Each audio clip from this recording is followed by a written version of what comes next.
காலை 9:30 மணிக்கு தொடங்கிய எம்எல்ஏக்கள் பதவியேற்பு 4 மணி நேரமாக நடந்து முடிந்திருக்கிறது. 232 எம்எல்ஏக்கள் பதவியேற்றிருக்கின்றனர். சட்டப்பேரவையில் இன்று 232 எம்எல்ஏக்கள் பதவியேற்றுள்ளனர். தொடர்பான மேலும் விவரங்களை தருவதற்காக செய்தியாளர் நந்தினி இணைப்பில் இருக்கிறார். நந்தினி, வணக்கம். சட்டப்பேரவை காலை 9:30 மணிக்கு தொடங்கிய நிலையில் தற்போது வரை 232 எம்எல்ஏக்கள் பதவியேற்றிருக்கின்றனர். முழு விவரங்களை பதிவு பண்ணுங்க. வணக்கம். தமிழக சட்டப்பேரவையின் 17வது சட்டப்பேரவையின் முதல் கூட்டம் இன்று கூடியது. இன்றைய தினத்தை பொறுத்தவரையில் வெற்றி பெற்ற சட்டமன்ற உறுப்பினர்களுக்கு பதவி பிரமாணம் செய்து வைக்கப்பட்டது. தற்காலிக சபாநாயகர் கருப்பையா பதவி பிரமாணம் செய்து வைத்தார். இந்த நிலையில்தான் முதலமைச்சர், எதிர்க்கட்சித் தலைவர், மற்ற கட்சித் தலைவர்கள் என அனைவரும் இன்று பரஸ்பரமாக தங்களுக்கு வணக்கங்களை தெரிவித்தவாறு இன்று பதவியேற்றுக் கொண்டார்கள். அந்த வகையில் பார்த்தோமென்றால் தமிழ்நாடு முதலமைச்சராக ஜோசப் விஜய் பொறுப்பேற்ற பிறகு நடைபெறக்கூடிய முதல் சட்டமன்ற கூட்டத்தொடர் என்பதால் முக்கியத்துவம் வாய்ந்ததாகவே பார்க்கப்படுகிறது. சட்டமன்ற கூட்டத்தொடருக்கும் தமிழ்நாடு முதலமைச்சர் ஜோசப் விஜய் கோட் சூட் அணிந்தவாறே இன்று சட்டப்பேரவைக்கு வருகை தந்திருந்தார்.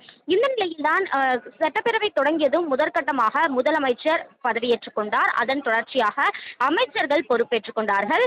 அதன் தொடர்ச்சியாக பார்த்தோமென்றால் எதிர்க்கட்சித் தலைவர், அதே போன்று மூத்த தலைவர்கள், மற்ற கட்சிகளின் தலைவர்கள், முன்னாள் முதலமைச்சர், அதன் தொடர்ச்சியாக அந்த அகர வரிசைப்படி அந்த பதவியேற்பு என்பது நடைபெற்றது. அனைவருக்குமே தற்காலிக சபாநாயகர் கருப்பையா பதவி பிரமாணம் செய்து வைத்தார். இந்த நிலையில்தான் ஒரு சில சட்டமன்ற உறுப்பினர்களை தவிர்த்து மற்ற அனைத்து சட்டமன்ற உறுப்பினர்களுமே தங்களுடைய பதவியை ஏற்றுக்கொண்டிருக்கிறார்கள்.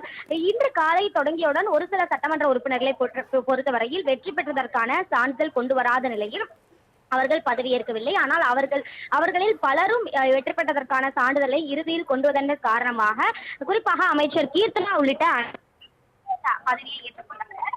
இந்த நிலையில் தான் எடுக்காதவர்கள் நாளை தற்காலிக சபாநாயகர் அறிவிப்பு வெளியிட்டிருந்தார். அதன்படி 230 சட்டமன்ற உறுப்பினர்கள் பதவி ஏற்றுக் கொண்டிருக்கிறார்கள்.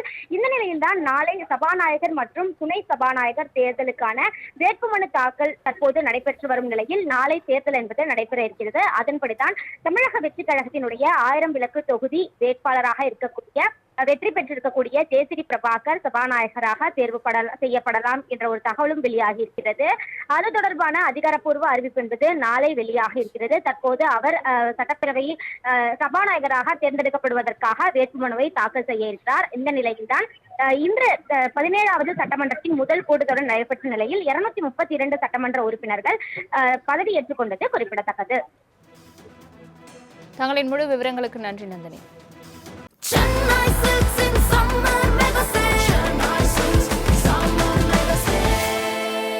The Chennai Silks in Mega Summer Sale.